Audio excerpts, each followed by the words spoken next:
మా తండ్రి యేసు పశువుల పాకలు తనను తాను చూడు తగ్గించుకొనెను. మా తండ్రి యేసు పశువుల పాకలు తనను తాను చూడు తగ్గించుకొనెను. కుమారుడు క్రీస్తు ఒలివల తోటలో, కుమారుడు క్రీస్తు ఒలివల తోటలో మోకాళ్ళ కన్నీళ్ళ ప్రార్థించే చూడు.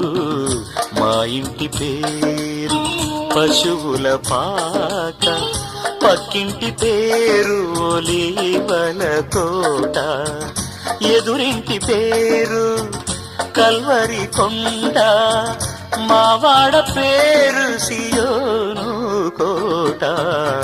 మా ఇంటి పేరు పశువుల పాక.